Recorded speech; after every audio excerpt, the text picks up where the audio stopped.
بسم الله الرحمن الرحيم. الله الرحمن الرحيم.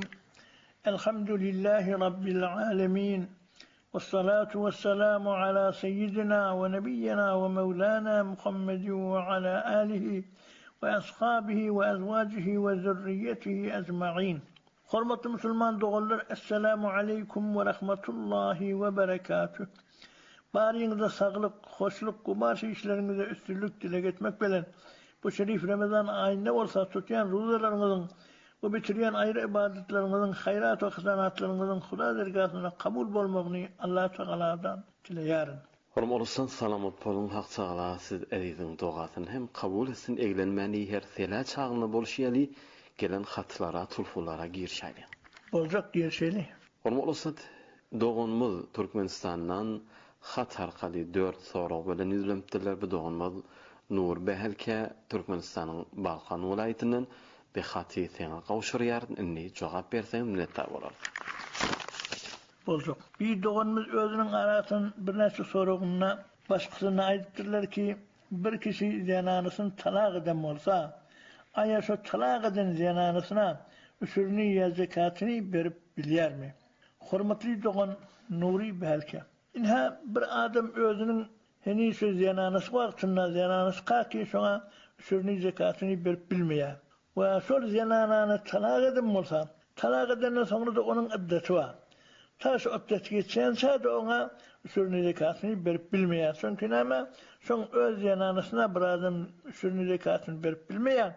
O son yani heni sol yananısını talak edip durdu. Son öpteti geçmedik bolsa sonra da son heni sona üsürünü zekatını verip bilmeye. Çünkü sol adet geçmedik de olsa demek sonun öpteti geçmedik de olsa onu da heni bir ne okuyacak son yananısı yok minne.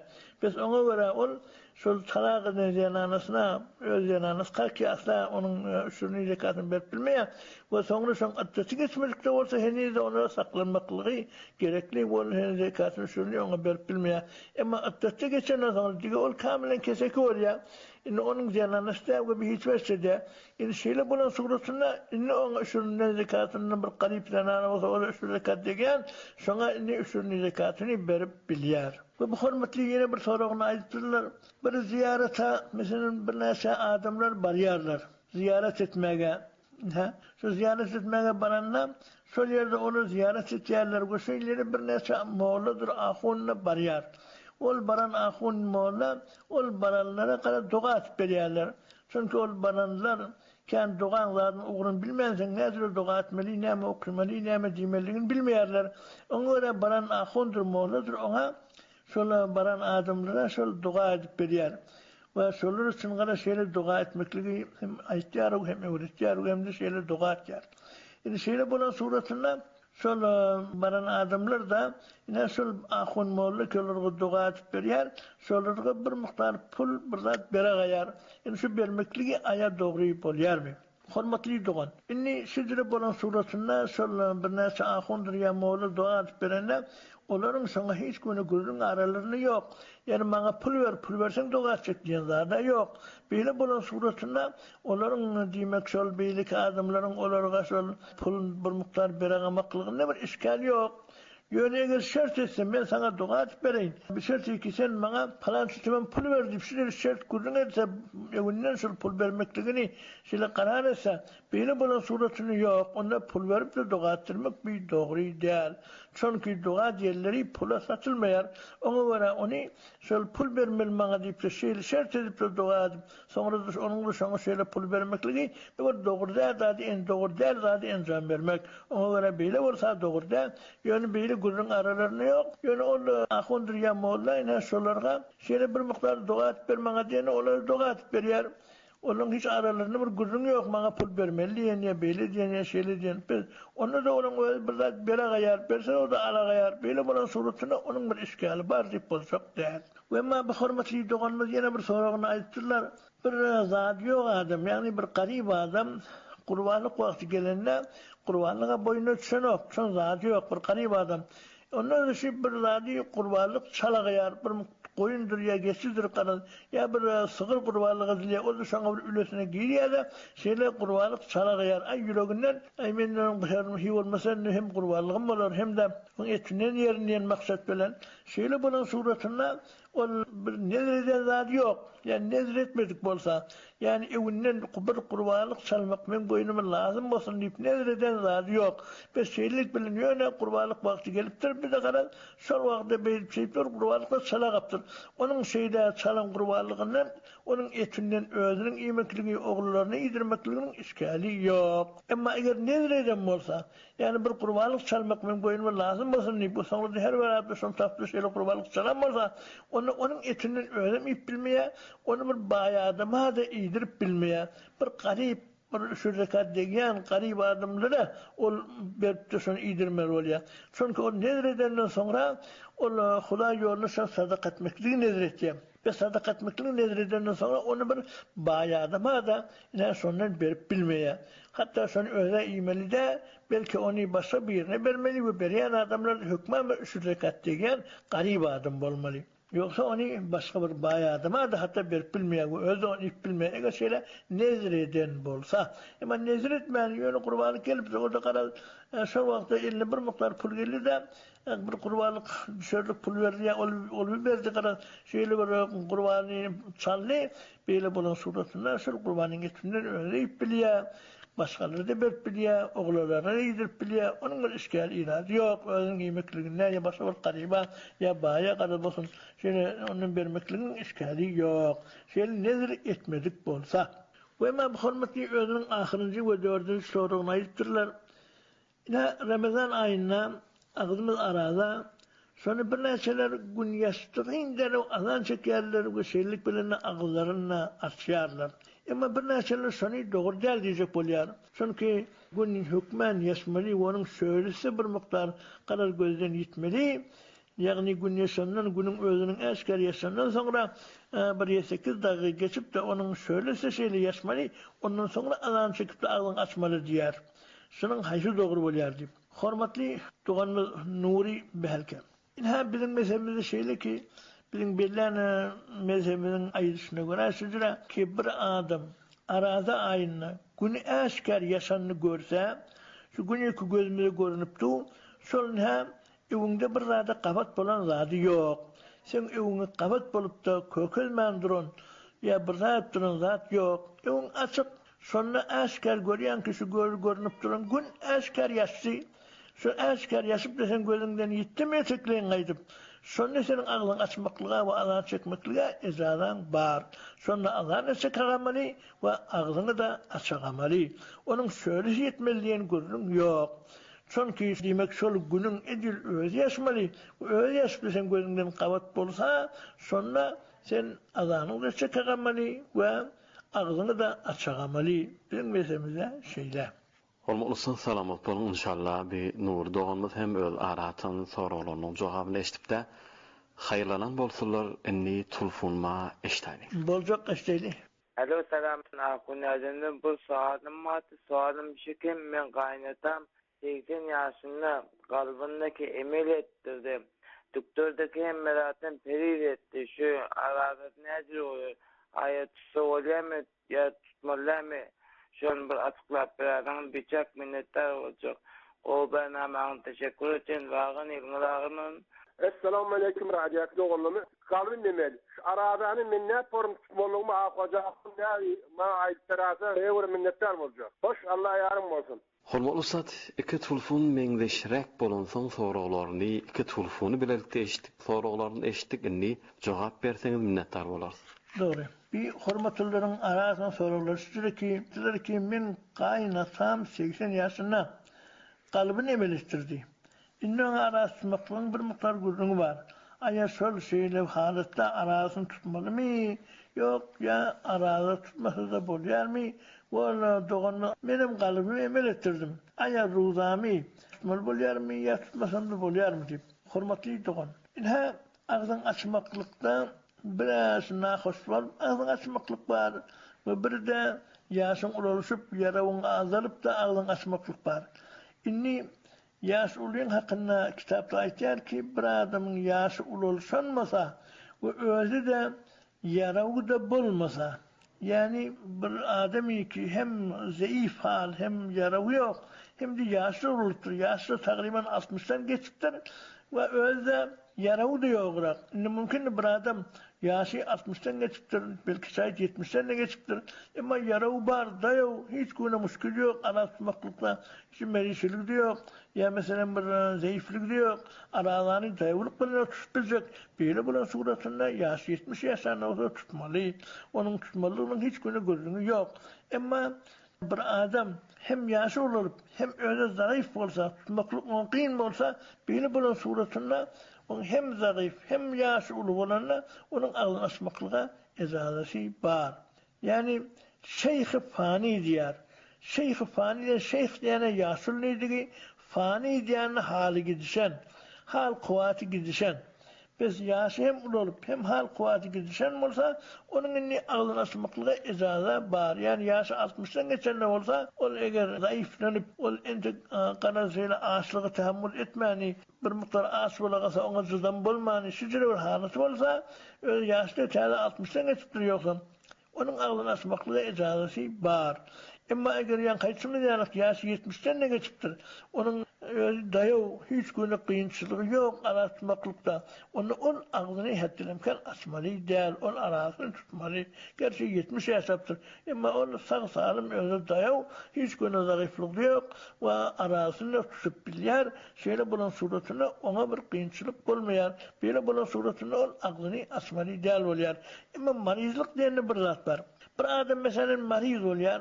İlha mesela kalbi mariz oluyor. Yani kucuru kalbine emel ettiriyor ya. Yine de kalbidir ya. Külliyeti kadar izit veriyor. Ona emel ettiriyor. O sonra onun bir nokuysa marizlik sebeple kıyınçılık gibi geliyor. Şimdi onun araştırmaklığında bir müşküller görüyor, bir kıyınçılıklar görüyor. Şöyle bulan suratına onun dinle ağzını açmaklığa ecazesi buluyor. Şimdi ona ne yaptı? 80 yaşamızın şuna mengeçtiydiniz. Şimdi 80 yaşamızda varsa şöyle bir marizlik bulup, şu tür bir kıyınçılığa duş gelen olsa, hatta emel ettirip, o emel ettirenlerle şu ağzını arada bulan suratına ona bir kıyınçılık gelen olsa, onun ağzını açmaklığa ecazesi buluyor. O ağzını açmalı oluyor. Bu elbette hop yine de sonra bir sağalıp bir dayanagasa gerçi bizim ağzına sonra fidye vermeli oluyor. Yani her bir gününe bir başka miktarı fidye vermeli. 2 kilo buğday oluyor olsa buğdaydan hesap etmeyinde ve başka verecek dolarlarımıza.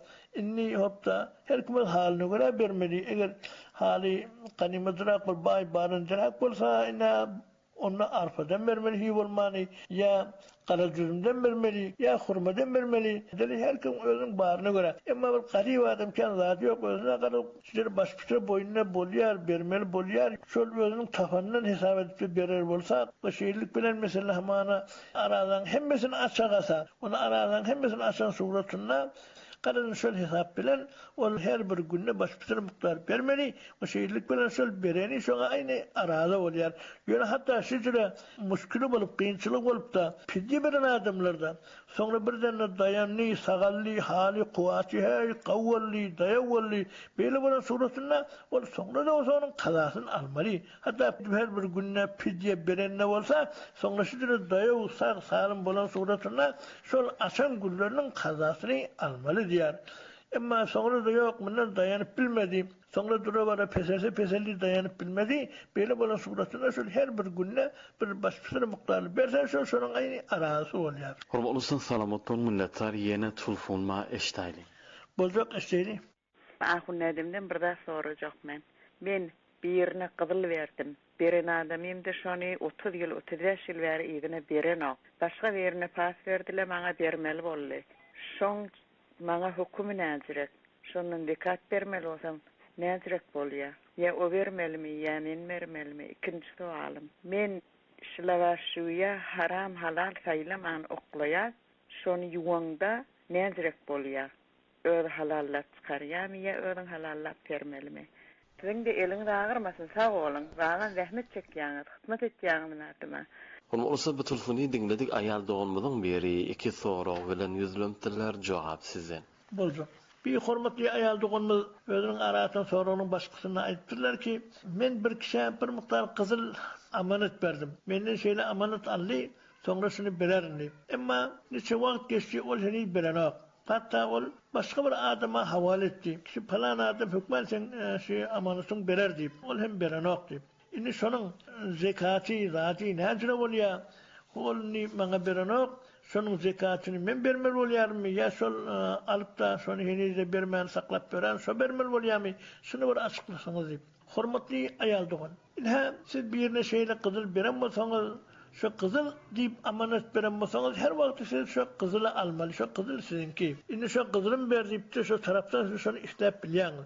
Indi şu kızılı bermeni başka bir yerine havale edip oldu bermedik bolsa onu henüz bermedik ka ta vakti ki sen eline etşanok, sonun zekati sen boynuna hem de. Elbette ol alan adam boynuna ol zekat vacip bulmaya. Yani sen boynuna da vacip değil. Ta vakti ki şu kızıl eline gelmese, eğer ta dünya tükenli diyen yanık sen vaktin tamam oluyor, dünyadan kayıtmalı oldun, kızıl sana verilmedi, kızıl şu adamda kalı, senin ol kıyamet hakkın oluyor, onda sen kıyamet algılı oluyorsun, sonun hem zekatı da sen boynuna vacip bulmuyor. Şimdi zekat sen boynuna vacip olacak olsa, ya şol kızılı sana berse, beren vakti yani son zekatını vermeli buluyarsın. Ya ne açı vakit geçen ne olsa, şu geçen yıldan kıyında hemmesini hesap edip de sen vermeli buluyarsın. Eğer şol beren kızılını, yürüp de sana bere kasala. Ve ama şol verilen kızıl, eğer kızılı sen amanet deyip veren olsan, her vakti sen şol kızılın özünü şu tarafta algılı oluyarsın. Mesela diyelim bir 40 mıskal kızıl senin tarafa verip dursun. Sen şu 40 mıskal kızıl şonda algılı. Bir vakit mesela ben şon pulum verecek, şol vakti falan küçük deyip de şol vaktaki pul hesap et verecek oluyor, bol beyle değil. Sen şol kızılı berip dursun, kızıl algınma. Her vakitte de kızılın kıymeti neyse olsa, şol kıymetten hesap et. Mesela sen şu kızılı 10 yıl mınızal ya 20 yıl mınızal şuna amanet berip dursun, indi de ben şon pulunu bereyim deyse, şu madın pulundan şol pulunu hesap edip vermeli oluyor. Sen ona sen kızılı verip dursun, şu kızıl sen şonuna algılı, kızılın pulu değil. On şeyle. Bu şu aysımız yani onun zekatı da sen öz boynuna vacip. Yani sen hasan vermeliysen eğer eline gelse son zekatını vermeli. Yani sen eline gelen suratında sonun ne yıl geçen olsa hemmesini hesap edip de sonun zekatını vermeli oluyorsun. Ama ta ahir sen eline gelmedi ve sen onunla kıyamet haklı ol kaldın. Ol sen eline gelmedi. Onunla zekat hem sen boynuna vacip olmaya. Yani bunu da açıklamaklamız gerekli ki İn ayeti ki mesela çok kızıl birine amanet vertirsin. İn eline bir vakit gele kalsa sonun zekatını ta şu mahallesini vermeli dedik. İn şu mahallesini vermeli bulan suratımızda sen başka bir duran hakkın, malın, zatın yok olsa inni sonun senin zekatını ta 19 miskale geliyansa vermeli. Ta 20 miskale bulan ona zekat düşüyor. İndi şol başka malın yok, başka pulun yok. Sen şon mesela 40 miskal olsa 1 miskalını şuyul verdin. Gelin ile 1 miskalın en tek kemegrağını, ondan sonra da şeyle 1 miskalın en tek kemegrağını. Şeyde kadar 20 yıl eşelliği bir nem oldu. Belki 20 yıl eşelliği takriben buldu bir 25 miskal medenine. 40 miskalın 15 miskalla gitti. Çünkü sonra durabana kemeliye. Yani zekati ön 40 miskal altında doğru 1 miskal olsa sonra 1 miskalın keminin gelin yıl 39 miskal oluyor. Sonra 38 miskal en çok gerek. Sonra 37 miskal en çok gerek. Şeyle oluyor. Takriben 20 yıl medenine geçenle 25 miskala geliyor. Onun 25 miskalın kadar zekatını vermeli. Ve sonra da ondan başka duran bir kızılın duruyor. Artık pulun yok. Bu elbette. Sonra kadar 20 miskala geliyor. 20 miskalın kemal 19 miskala geliyor. Ondan başka da malın yok olsa dige indi sana o yakı kızının zekatı vacip olmuyor.